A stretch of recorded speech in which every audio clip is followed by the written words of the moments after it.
Oh, we found Ann Coulter. She's there. Ann Coulter, how are you? Fine, thanks, Mark. Simone, how are you? A little late. Did you just wake up? I'm not telling you. Oh, something happened. So, what do you? Woke up. What do you think? What do you think? Every time, every few months, we go through this. This is it. He's finished. He's finished. It's every day.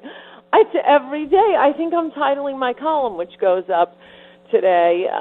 Every time I want to be mad at Trump, the media pulled me back in. Well, I keep trying, and they're driving me crazy. The hysteria is unbelievable. You know, one great piece of news is,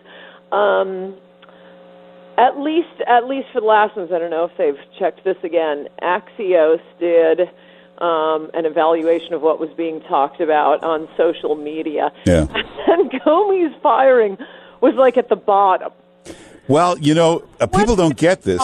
And you talk to anybody in the bubble here, anybody in the news media, anybody, you say, you know, all over America, they don't know who Comey is. They don't want to hear about Comey. They look at you like you're nuts. But no, and by the way, these weren't topics like, you know, the weather and I don't know what's on TV. They were all political topics.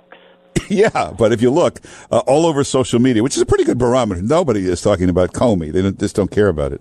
Right, and the latest ones are even crazier. This business, it was funny. I don't know if you turned on the TV. Yeah, I guess it was Tuesday night. I'd been doing other stuff. I'm going about my business and turn on the TV at, I don't know, midnight. And it was total hysteria on Tuesday night, Mark. It was hilarious. The most embarrassing hyperventilating lunatic was Alan Dershowitz, and someone has got to look that up and post it because it is more embarrassing than his defense of OJ. He's just hyperventilating on Cooper Anderson, saying, "We just can't make this political. This can't be partisan. This is the most important issue that this country has ever faced." You have to look this up. I'm not making that up at all. It was so pathetic. And then it turns out the claim is Trump has leaked classified information to the Russians. Well, anyone vaguely familiar with our law and Constitution, the president can't leak classified information. By definition, that is impossible. Classified information belongs to the president. He can slice it, he can dice it, he can leak it to whomever he wants, or give it to whomever he wants. He determines whether it's classified. And then the claim was this weird, secretive, bootstrapping claim about, yes, but he revealed sources and methods, and this is going to hurt us, and lots of hyperventilating about that. And then McMaster and Tillerson and Dina Powell, even that Goldman Sachs wench, all came up and said, no, we were in the room. He did not reveal any sources. But, the Washington Post and the New York Times, they have anonymous sources. No, this is totally the deep state trying to take out the president, determine their own foreign policy, and they apparently want to have World War III with Russia, not with Islamic terrorism, which Russia is our ally in fighting. It is the entire, and the fact that these Republicans, Mark Simone, oh my gosh, we've got to throw every one of them out. Well, this is the swamp. It's not about left or right. The swamp and the alligators are all going to defend themselves. It is the uniparty against the people. But, you know, Trump could remind us of this by building the wall. Oh, you and the wall. We'll get to that.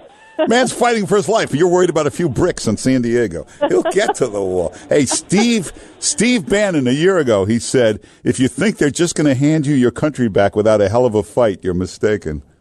Oh, yes. Oh, yes. So, but, you know, they think it's. I do love referring to everything as Watergate these days. Everything reminds them of Watergate. The president sneezed day. Hey, you know who else sneezed, Mark? Yeah, you know, everything used to be Hitler. Everything he did, he was Hitler. Now everything is Watergate. Now he's Nixon all the time. Yes, but one small problem with that is they weren't counting on the internet. I mean, all day Tuesday yesterday, I don't know what day. It was we haven't even talked about this, and it is more important news, but that Seth Rich murder, who may have been the source of the DNC stuff to WikiLeaks. There was more news on that coming out, and that's what has been trending on Twitter for the last 48 hours. Nothing about Comey, about Russia. Wait, are they on to something else yet? Well, as you know. Yeah, I don't think they get, you remember there was a period of 3-4 months where all he did was write about Steve Bannon, and they finally figured out nobody anywhere in America knows who Steve Bannon is. They're not reading any article about Steve Bannon. Even Steve Bannon wasn't reading the article. So they gave that up, and now it's going to be Comey. I know. We have to keep going through these periodic Emmanuel Goldsteins from Orwell's 1984. They bring people into a room just, to keep unity and patriotism, and they put on a big screen a picture of someone who was called Emmanuel Goldstein, and they'd have their 2 minutes hate screaming at him periodically throughout the day. And if you weren't screaming like you really meant it, you could get in trouble with Big Brother. That has been my life. They used to do it to me about every 6 months. Now they're just going to keep running through a series of members of the Trump administration. Oh, one other thing. This business about this one they brought up last night, they probably moved on to something else by now. But this business about Trump saying to Comey, I hope you can take it easy on Mike Flynn. Or let it go, yeah. Okay. The crucial fact that no one is mentioning is Mike Flynn didn't break the law. It's perfectly appropriate for a transition member to be talking to foreign countries. This is what transition teams do. The Obama administration transition people admitted it. The Clinton people admitted it. Of course, Mike Flynn had to talk to Russia. The reason he was fired was because he lied to Mike Pence about it. That's in the president's prerogative, but because the deep state was being hysterical, I'm pretty sure it is not a crime to lie to the vice president. Yeah, that's a pretty good point. That's all he could have been charged with, is lying to Mike Pence. I don't see that in the statutes anywhere.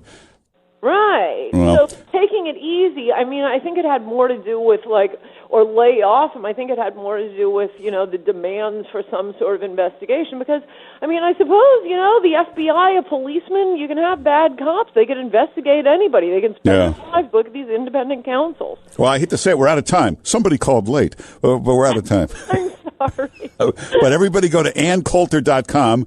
I'm sure tomorrow's column is going to be must-reading.